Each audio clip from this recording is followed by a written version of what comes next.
r/ruleshorror. Posted by u/reindeer, Pleasant 7054. New Hire Guide, Museum Guard. Part 1. Part 1, Welcome and General Rules. Good evening, and congratulations on your selection for the role of a night watchman at the Detroit Art Museum. As you know, we are home to a surprisingly very extensive collection, thus the night watch is one of the most crucial gears in our proverbial machine. Between the hours of midnight and 6 a.m., the museum is on total lockdown and is at its lowest capacity. Only 4 guards, 2 engineers, and 1 supervisor are to be in the building with limited, but semi-frequent, exception.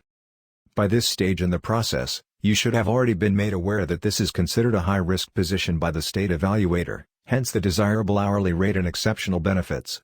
In accordance with the state's policy, this list was created to keep our employees informed and safe. Please follow up if you need any clarification regarding some of the rules, and HR will do their best to answer your questions. Your e-signature on the attached PDF is required in order to fully process your entry in our system, so please respond appropriately before your stated start date. Thanks, and have a great night. Nightwatchpolicy.pdf 1. While on the grounds and in the museum, always carry your identification badge. This badge unlocks our high clearance doors, and it makes your identity known to other employees. It cannot be manipulated in any way. 2. Remember to come to work in uniform. You may change before you leave at 9:30 a.m. in our locker rooms, but as you arrive during the nightly lockdown period you need to be immediately identifiable as an employee on arrival. Your uniform consists of a provided blue Oxford, black dress pants, and white tennis shoes. You must provide the pants and the shoes, but we will reimburse you for up to $500 for the purchase of those items. 3. Eyewear while on rounds of any kind is strictly prohibited. This includes contact lenses. Anything seen through a lens is a reflection, and reflections can be manipulated by most of our known active pieces.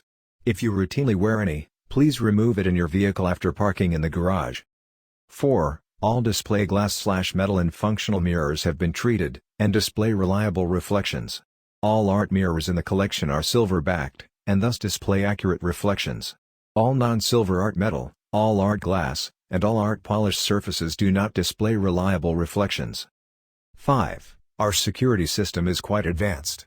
It has been designed to mark internal and external threats within 100 meters of the museum without alerting them that they have been detected. If someone or something is detected out of place, at least one article of clothing or feature on it will appear a deep, bright shade of violet. The more violet visible equals the less dangerous the entity is. 7. Remember, the museum is full of hundreds of thresholds. You have not crossed one until both feet are on the floor on the other side. Sometimes you will need a reminder of this, and sometimes you will need to remind others. 8. A general rule, especially in the original pre-war wing, is that things tend to want to stay the way you find them. Usually this works in your favor. Sometimes it will not. You may occasionally have to close the same doors twice. 9. Everywhere you encounter a badge scanner, you must scan. This is the museum's way of accounting for your location. Scans must occur at a minimum every 20 minutes. 10. Every keyed lock in the museum will turn towards the door's hinges. If it only turns away, do not enter. Report on radio code T11. This rule does not apply in the sub-basements. 11. It is generally best to avoid giving a label/nickname to anything/anyone you may encounter in the museum, besides the one they use to identify themselves to you. Remember that hundreds of cultures spanning thousands of years are represented in our collection. Each one is equally worthy of respect. 12. With that being said, generally we strongly recommend carrying at least one item blessed by a Roman Catholic priest on your person at all times. This is based on decades of credible safety data gathered by our Employee Safety Department. 13. You will never, under any circumstances, encounter the control room supervisor anywhere else in the museum. If you do not follow them.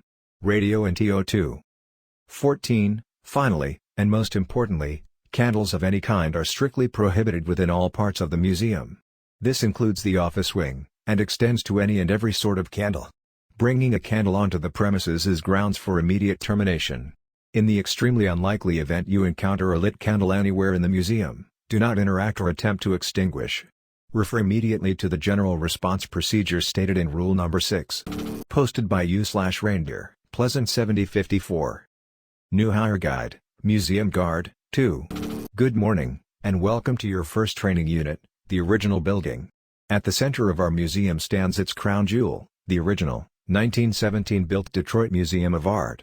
An impressive, white marble structure that once stood alone, it is now flanked by the larger, modern, yet less striking wings that you will subsequently learn about. Predictably, being an old building, it is quite finicky. This will mostly manifest as minor mechanical problems, though other disturbances are quite common as well. A couple of our procedures may seem strange initially. This guide sheet should, nonetheless, be observed dutifully when patrolling the original building. 1. The attic in the original building is a bit difficult to navigate. Pay careful attention to your surroundings as your trainer leads you through. Remember, the layout of the building cannot change. 2. Small leaks are fairly common. Some of the pipes and the entire ceiling are original to the building. Radio the control room with the location and any pertinent details. 3. Lights are another frequent issue, as the wiring is also half original. Radio control with the location of any bulb outages. If the lights in an entire room are out, do not enter, radio code A01 and location, and avoid the area. 4. If the lights go out in an area you are in, stay where you are. You may notice an unnatural darkness. This is perfectly normal. Immediately perform a protective gesture, such as the sign of the cross, or 3 claps if you would prefer a secular alternative. The lights will come back on. 5. The thinker casting is visible from the attic windows. It always faces the south, away from the museum. If this changes, radio code A11 and make your way to the control room. 7. If you hear footsteps in gallery 202 to 204, that is radiator noise. Just ignore it. 8. Faint, strange noises are, however, most frequently observed in this wing of the museum. Quiet footsteps, laughter, talking, and crying are all to be disregarded. Music and animal sounds are not. Report the latter with radio code A02. 9. Try not to spend more than 5 minutes patrolling any one gallery. Spend absolutely no more than 8. 10. Remember, the south-facing doors open onto the mall. Therefore they are exterior doors, and must be checked each round. 11. The first-floor galleries, 101 to 122, are mostly dedicated to early religious art. Some of our oldest pieces are showcased in the Greek, Assyrian and Egyptian galleries. As such, respect is most important in this part of the museum.